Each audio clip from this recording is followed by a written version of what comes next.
J'espère que vous allez bien, j'espère que vous vous portez bien.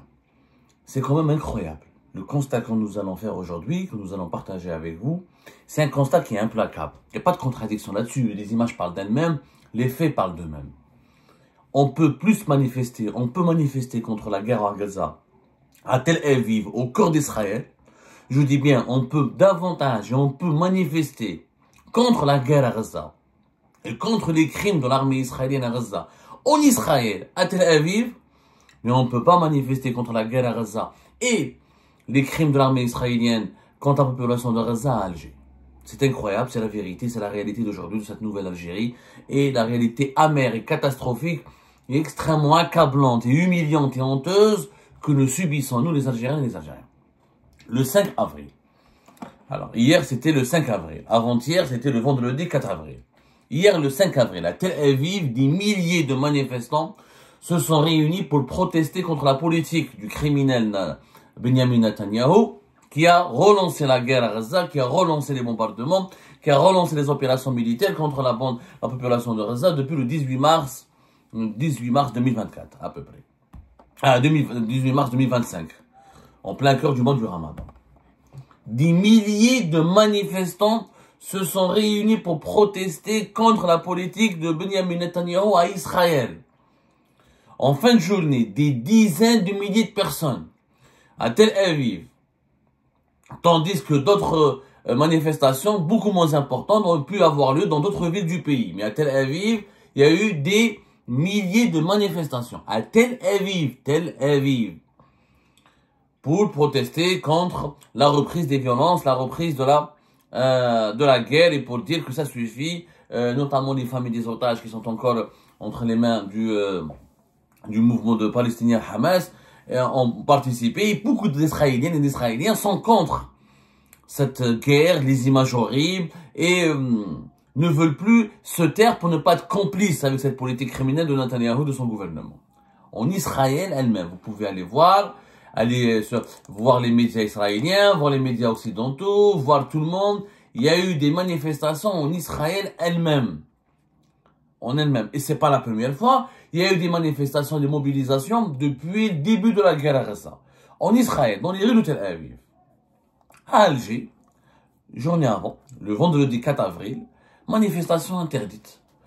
À peine on a autorisé le parti islamiste, le mouvement pour la société et la paix, l'ex-Hamas, à organiser un rassemblement devant son siège à Al-Mouradia.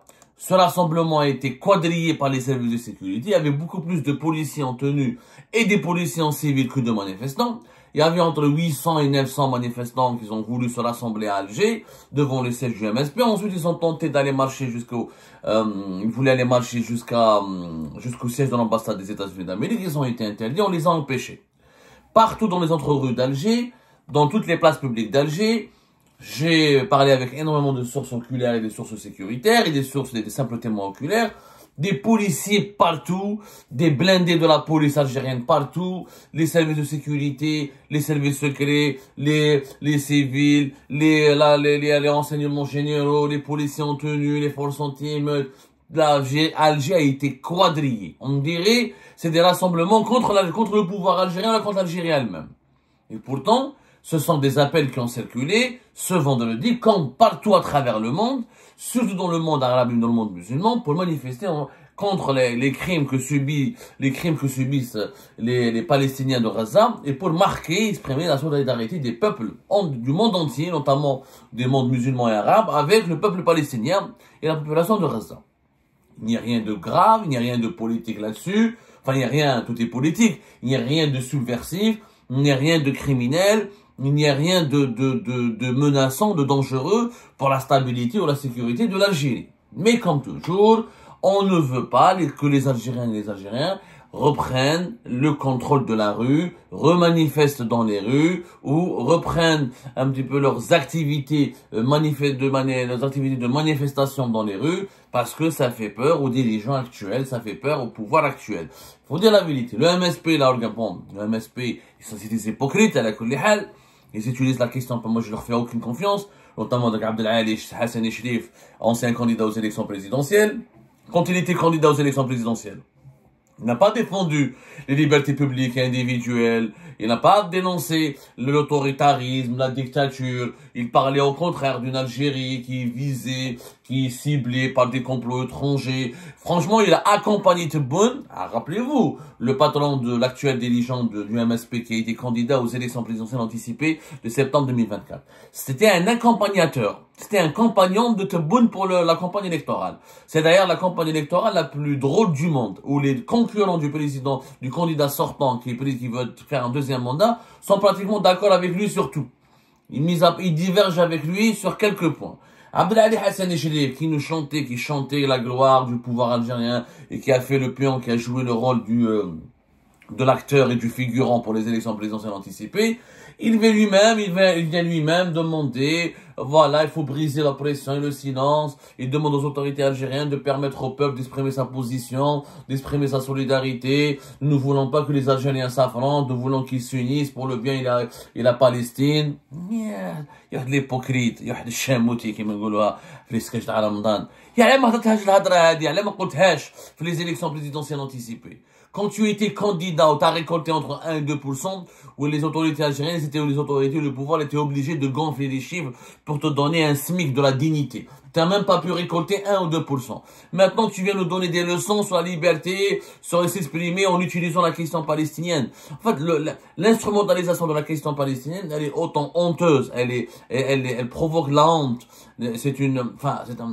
Elle génère des comportements honteux et condamnables et totalement hypocrite de la part des dirigeants du pouvoir comme de la part de certains partis de l'opposition algérienne, de certains partis politiques algériens qui n'ont aucune activité, mis à part organiser des petits forums chez eux dans leur siège ou dans leur salon, ou des rencontres dans leur salon, ou parler dans des meetings, dans des salons fermés. Ils n'ont aucune activité politique. Ils font jamais le terrain. Ils ne s'opposent jamais, ils ne proposent rien, ils ne dérangent pas, ils ne perturbent pas le pouvoir, ils ne provoquent aucune dynamique dans le pays, ils ne font aucun rapport de force, ni aucun bras de fer avec les autorités au pouvoir. Mais dès qu'il y a la question palestinienne, ils se réveillent, les gens du MSP, les islamistes se réveillent, ils se rappellent que voilà, que la liberté de manifestation doit exister, que la liberté d'expression doit exister, que la liberté de réunion doit exister. Des hypocrites absolus. Au-delà de l'hypocrisie de ces islamistes qui sont encore une fois qui est totalement condamnable et qui finiront dans les poubelles de l'histoire. Le MSP et ses responsables actuels, malgré que j'ai du respect pour certains anciens responsables du MSP, j'ai plus de respect pour Abdelrazak Maqri, qui est l'ancien responsable du MSP, qui est beaucoup plus franc à mon avis, qui a plus de niveau, qui est beaucoup plus sincère, que même si je suis pas d'accord avec lui sur beaucoup de sujets, mais je préfère davantage Abdelrazak Maqri, qui s'est retiré, qui n'a pas voulu se souiller, qui n'a pas voulu participer à la mascarade électorale des élections de septembre 2024 et qui n'a pas voulu cautionner, qui n'a pas cautionné en tout cas toute la dictature et tout le processus totalitaire qui a étouffé, qui a mené notre pays vers un étouffoir géant, que les gens qui m'ont Abdelali Hassan Echelli, les figurants et les poupées, les épouvantails, on peut les appeler comme on veut, les nounours, c'est des figurants pour moi, ils n'ont aucune dignité, aucune conscience. Mais la question palestinienne révèle malheureusement les incohérences, les hypocrisies et les contradictions des uns et des autres. Maintenant, du côté du pouvoir, moi je ne comprends pas la logique du pouvoir algérien. Franchement, je ne la comprends pas. D'un côté, Abdelmajid Tebboune, lors de son sommet des chefs d'État arabes en novembre 2022 à Alger, il a dit « Moi, je suis responsable. Laissez-moi la question palestinienne, je m'en occupe personnellement. Je m'investis personnellement dans la question palestinienne. » Lors de la campagne électorale pour les élections présidentielles pour son deuxième mandat, de septembre 2024, en août 2024, il a dit « Je suis prêt à envoyer l'armée algérienne en Niger à Gaza, c'est l'Égypte m'autorise pour construire des hôpitaux. » Gaza sur toutes les lèvres, Gaza dans tous les médias algériens publics et non publics et semi-privés ou semi-publics ou des médias en tout cas à qui a la propagande du régime algérien. On a fait de la question palestinienne une question sacrée. Le soutien à Gaza et à la question palestinienne est une religion d'État en Algérie, y compris au sein du pouvoir algérien. Et tous les pays comme le Maroc, on a utilisé Gaza et la Palestine pour noircir et diaboliser et rabaisser encore davantage le rival, l'ennemi marocain, parce que l'ennemi marocain, entre guillemets, pour le pouvoir algérien, a pactisé, a normalisé ses relations avec Israël. Et dans ce cas-là, pourquoi ne pas permettre aux Algériens et aux Algériens de manifester dans les rues contre Israël? L'Algérie est le seul pays arabe, je dis bien, le seul pays arabe, le seul pays musulman, à l'exception de la Syrie qui a été ravagée par la guerre, et le Soudan qui est ravagé par la guerre, et le Yémen qui est ravagé par la guerre, c'est le seul pays musulman où il n'y a eu qu'une seule manifestation en faveur de la Palestine, la population de Gaza. Je vous défie, c'est le seul pays musulman, Marrakech. Donc tous les autres pays musulmans ont organisé, je parle des pays musulmans, des grands pays, c'est-à-dire des pays à une grande population. Peut-être qu'il ne faut pas inclure les monarchies du Golfe, le Qatar, les Émirats, le Koweït, c'est des micro-États, on va dire, mais c'est le seul État musulman où il n'y a eu qu'une seule manifestation en faveur de la Palestine, c'était le 19 octobre 2023, 2023. Depuis, il n'y a jamais eu de marche, de manifestation autorisée. Il y a eu des activités protocolaires, des activités parlementaires, des déclarations publiques, des activités dans des salles fermées, à huis clos, mais il n'y a jamais eu une marche pacifique, marche autorisée et tolérée par le pouvoir algérien. Il n'y a eu qu'une seule marche. C'était le 19 octobre 2023. Vous pouvez aller le vérifier. Dans tous les pays du monde, y compris les pays musulmans, il y a eu des dizaines, des centaines, pour ne pas dire des milliers d'actions publiques contre l'occupation israélienne à Gaza, contre l'agression israélienne à Gaza, contre les crimes de l'armée israélienne à Gaza. Dans tous les pays du monde, y compris en Israël, y compris Tel Aviv. Si vous comptez depuis 2020-2023 jusqu'à aujourd'hui, le nombre des rassemblements, des manifestations et des marches, des mobilisations populaires d'Israéliennes et d'Israéliens contre la guerre à Gaza, vous allez être étonnés. Étonnés comparé par rapport à l'Algérie. Une seule action, c'était le 19 octobre 2023. Ni plus, ni moins. Maintenant, c'est quoi le problème? C'est que les autorités algériennes ont peur. Ont peur de quoi? Tout le monde le sait. Il ne faut pas être un fait analyste. Ils ont peur que ces marches pour Gaza vont être dévoyées et utilisées par le peuple, la population algérienne pour exprimer son mal-être, sa mal-vie, son rejet de l'illégitimité du pouvoir actuel, qu'elle parle du bilan du pouvoir actuel, qu'elle scande des slogans politiques locaux ou qu'elle reprenne l'habitude avec les manifestations, avec les marches dans les rues, et ça rappelle le démon du Hirak, ça réveille les vieux démons du Hirak. Pour le pouvoir algérien, ce sont des vieux démons qui ne doivent plus être réveillés, qu'il faut enterrer définitivement. C'est ça la raison. C'est uniquement ça. Ils ont peur du peuple, ils ont peur que le peuple, ils n'ont pas envie de voir le peuple encore une fois dans les rues, parce qu'ils ont mis quand même 2 ans, toute l'année 2020, de 2019 à 2020. Ensuite, s'il n'y avait pas la pandémie de la Covid-19, le Hirak se serait poursuivi. Quand il a repris en 2021, il aura fallu de février jusqu'à fin mai 2021 pour enterrer le Hirak avec beaucoup de violence et beaucoup de manipulation et beaucoup de propagande. Aujourd'hui, ils ne sont épuisés, le pouvoir est épuisé, il sait que son bilan n'est pas du tout reluisant, il sait qu'il y a des problèmes importants sur le plan social, sur le plan économique, même sur le plan politique, il sait qu'il y a des frustrations collectives qui ne cessent de s'accumuler, qu'il y a un mal-être. Donc manifester pour Gaza, c'est pour lui dangereux, que ça peut permettre à la population algérienne de prendre conscience de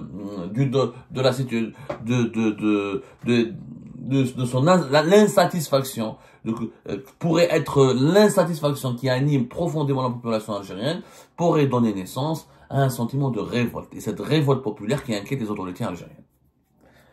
Maintenant, est-ce que la bonne solution pour éviter la révolte populaire est de réprimer, d'étouffer et d'interdire? Ou d'autoriser que des rassemblements? Parce qu'il faut dire la vérité, dans notre ville, mis à part le rassemblement du MSP, dans d'autres wilayas du pays, il y a eu des rassemblements sur certaines places, bien précises, dans certaines villes, à travers l'Algérie, mais des rassemblements microscopiques. Tellement il y avait encore une fois plus de policiers que d'habitants, parce que les habitants ont eu peur de sortir quand ils voient des forces de police anti-émeutes un peu partout.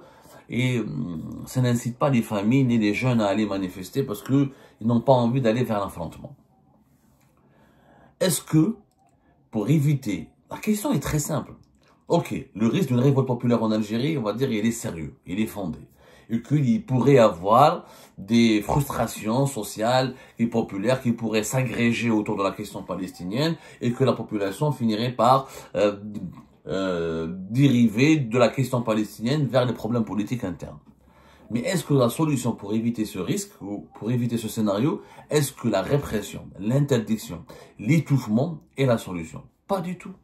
Si le pouvoir algérien était intelligent, il aurait pu travailler avec des organisations de masse, avec des partis politiques qui lui sont fidèles, pour au contraire, si le pouvoir algérien était intelligent, au contraire, il aurait pu utiliser la question palestinienne pour permettre à la population algérienne de se défouler, de sortir tout ce qu'il a, donc de transférer sa colère. On appelle ça, dans la psychanalyse, on appelle ça un transfert. C'est-à-dire transférer sa colère, ses émotions les plus négatives, ses frustrations les plus profondes, les plus enfuies, sur la question palestinienne et par rapport au conflit ou par rapport au crime israélien contre la population de Gaza.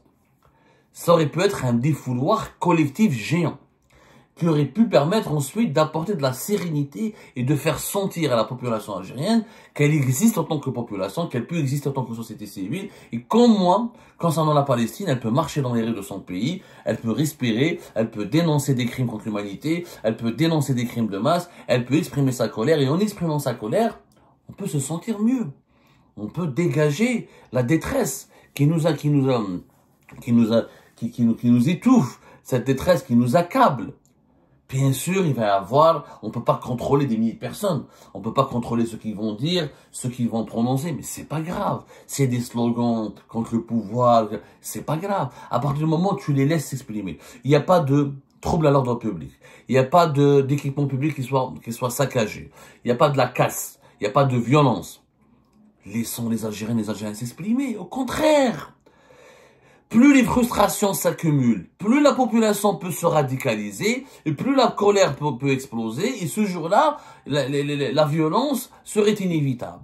Mais Gaza et la Palestine, en réalité, elle offre au pouvoir algérien une magnifique occasion pour permettre à sa population de canaliser cette colère et ces frustrations, qui sont provoquées essentiellement par les problématiques internes, par les problèmes de politique et économique qui sont sur interne. Mais grâce à Gaza, on va dire, grâce à Gaza entre guillemets, malheureusement, on est amené à le dire, mais c'est comme ça, nous sommes dans une dictature. On aurait aimé que les Algériens et les Algériens s'expriment aisément, plus facilement et légitimement à chaque fois qu'ils le désirent. C'est pas possible, c'est une dictature. Mais Gaza et la Palestine aurait pu être vraiment un défouloir. Un défouloir qui permet d'évacuer toutes ces frustrations. Et qui permettra d'apporter de la sérénité à la population. Pourquoi des pays comme le Maroc? Est-ce que le Maroc est une dictature? Est-ce que c'est une démocratie? C'est pas une démocratie, le Maroc. La Jordanie, la Mauritanie. Pourquoi les autres pays autorisent, les autres pays de la région, dans le monde arabe et musulman, qui ne sont pas du tout démocratiques, et qui ne sont pas foncièrement différents de l'Algérie, et sont peut-être moins brutaux. La dictature ou l'autoritarisme dans ces pays-là est beaucoup moins brutal. Il est beaucoup plus fin, beaucoup plus intelligent. Pourquoi? Parce que ces pays-là savent qu'ils ne peuvent pas contenir, que c'est dangereux de contenir les populations à chaque fois pour toujours, de les réprimer, de les empêcher. C'est comme si on prend une foule d'êtres humains et on contraint ces êtres humains à rester dans un lieu clos, et la promiscuité, la colère, à un moment donné, les gens vont se révolter, vont se rebeller et vont tenter de s'évader. C'est humain. C'est comme si même les animaux, quand on ramène des dizaines et des dizaines d'oiseaux et on les met tous dans une petite cage, à un moment donné, les oiseaux paniquent, ils commencent à être turbulents, ils vont essayer de se libérer. C'est humain. On ne peut pas enchaîner continuellement et en permanence une population. C'est pas possible. Le temps de l'esclavage, même durant le temps de l'esclavage, quand les esclaves étaient trop persécutés, trop enchaînés, ils se révoltaient, ça créait des émeutes et des actes de violence. C'est humain. Donc, les autres pays, ils ont compris ça. Par exemple, la Mauritanie et au Maroc et en Jordanie, il y a eu fin mars, le 22 mars 2025, des manifestations en faveur de Gaza, la population de Gaza. En Mauritanie, 37 parlementaires mauritaniens ont été autorisés à aller parler au chargé d'affaires de l'ambassade des États-Unis pour lui remettre une lettre dans laquelle les parlementaires mauritaniens demandent l'intervention des États-Unis d'Amérique, la révision de sa politique, sa remise en cause et l'arrêt de son soutien militaire et politique aux crimes perpétrés par l'armée israélienne à Gaza. C'est la même chose. En Jordanie, il y a eu des députés jordaniens qui ont participé à des manifestations qui ont été organisées dans les rues, etc. et qui se sont rapprochés de l'ambassade américaine à Amman. Au Maroc, la même chose. Des milliers de personnes ont organisé des rassemblements dans plusieurs villes du pays. Et ça s'est bien passé. Il n'y a pas eu de casse, etc. En Mauritanie, la même chose, à Nouakchott. Donc, pourquoi ce qui est possible au Maroc et en Mauritanie en journée n'est pas possible à Alger? Ça n'a pas de sens. Là, je parle avec des sources sécuritaires. Ils me disent, mais non, on ne peut pas autoriser les manifestants à aller jusqu'à l'ambassade des États-Unis. Il peut y avoir de la carte. Ouais, pourquoi un Algérien ne peut pas manifester à quelques encablures, à quelques mètres ou à quelques devant l'ambassade des États-Unis d'Amérique? Tant qu'il casse pas. Tant qu'il touche pas ou il ne menace pas l'intégrité physique des agents diplomatiques américains. Tant qu'il ne brûle pas le drapeau américain qui est à l'intérieur de l'ambassade. Tant qu'il ne touche pas à l'ambassade des États-Unis d'Amérique. C'est son droit. En Amérique, on manifeste. Aux États-Unis, si on voulait manifester contre l'ambassade d'Algérie, on demande une autorisation, les autorités américaines le laisseraient. Ça fait partie de la démocratie. Et voilà, هذه l'ambassade des États-Unis à Alger ou Mecca ou Kaaba ou c'est pas un objet sacré, c'est pas une institution sacrée, c'est pas un site sacré. Les Américains eux-mêmes ne le sacralisent pas. Les autorités américaines demandent juste à ce que leurs ressortissants, leurs agents diplomatiques et leurs installations diplomatiques soient protégés. Ça c'est leur droit. Mais les manifestants algériens auraient pu se rapprocher de l'ambassade sans celui qui veut jeter une pierre, ou là un cocktail, ou là il veut toucher ou là il veut saccager, ou là les services de sécurité algériens peuvent l'arrêter, le sanctionner, l'emprisonner, la loi elle est claire là-dessus. Ça, je ne comprends pas pourquoi on ne veut absolument empêcher les Algériens de manifester devant l'ambassade américaine. C'est pas une honte. Les États-Unis sont une démocratie. Il y a eu des manifestations hier dans toutes les villes, dans toutes les régions aux États-Unis contre la politique et contre la politique de Donald Trump. Les Américains eux-mêmes manifestent. Les étudiants américains ont manifesté pendant des mois et des mois contre le soutien affiché par Washington à Tel Aviv. Je vois pas où est le mal. Il faut arrêter maintenant d'être plus royaliste que le roi. Il n'y a qu'en Algérie où l'enchaînement de la population, il est assumé par le pouvoir en place, il est défendu, il est même expliqué, on essaie même de le justifier par la sécurité interne. En quoi la protection de la sécurité de l'Algérie, la protection de sa stabilité serait menacée par des marches organisées en faveur de Gaza ou de la Palestine? Ça n'a aucun sens. Ça n'a aucun sens. En réalité, il faut que les autorités algériennes actuelles comprennent et acceptent. Dans ce pays, il y a eu le Hirak. Le Hirak, il a existé. Peut-être que le Hirak, un jour, va revenir ou pas, mais ce n'est pas grave. Le Hirak n'a pas détruit l'Algérie. Le Hirak n'a pas provoqué une chute de l'économie algérienne. Au contraire, les indicateurs de 2019 étaient meilleurs que les indicateurs de 2020, 2021, 2022, 2024. Faut arrêter de déconner. L'Algérie de 2019, elle se portait nettement mieux sur tous les plans. Et maintenant, il faut qu'on l'accepte, qu'un peuple existe, qu'il a le droit de s'exprimer. Je rappelle enfin que dans la constitution algérienne, écrite elle-même par ce nouveau pouvoir, novembre 2020, la constitution de novembre 2020, l'article 52, elle dit que la liberté d'expression est garantie. L'article 52 dit aussi que les libertés de réunion, de manifestation pacifique sont garanties. Elle s'exerce sur simple déclaration. La loi fixe les conditions et les modalités de leur exercice. Ben voilà, que les associations, que les députés, que des partis politiques algériens peuvent demander des déclarations et manifester dans leur propre pays. L'article 58 de la Constitution algérienne donne la possibilité aux partis politiques d'organiser des réunions et des manifestations. C'est tout. La Constitution algérienne le permet. Donc, à quoi ça a servi d'organiser un référendum en novembre 2020 si on n'applique pas cette Constitution? Ça n'a aucun sens. Le pouvoir algérien doit absolument sortir de sa logique d'angoisse, de peur, de frayeur et arrêter de nous faire croire que pour la sécurité de l'Algérie, pour sa stabilité, il faut pas manifester. Les rues, il faut les utiliser uniquement pour marcher, pour faire du commerce, ou pour circuler avec sa voiture, ou pour parler du sport. Non, je suis désolé. L'espace public, tant qu'il n'est pas occupé par la société civile, tant que l'espace public ne sert pas à permettre à la population d'exprimer sa colère, d'exprimer ses principes, d'exprimer ses revendications, de la façon la plus pacifique possible. Un pays ne peut pas survivre à ces crises, à ces futurs dangers, ne peut pas résister ou ne peut pas relever convenablement les défis auxquels il est confronté. Un pays, c'est un État, un système et un peuple. Il n'y a pas des pays où il n'y a que des systèmes, que des dirigeants sans peuple. Ça n'existe pas. Un peuple n'est pas un esclave. Un peuple n'est pas une masse d'esclaves. Un peuple, c'est des sensibilités. C'est des familles, c'est des femmes et des hommes qui ont des sensibilités, qui ont des revendications, qui ont des valeurs, qui ont des sentiments, qui ont une vision à défendre, qui ont aussi et surtout des libertés à faire valoir.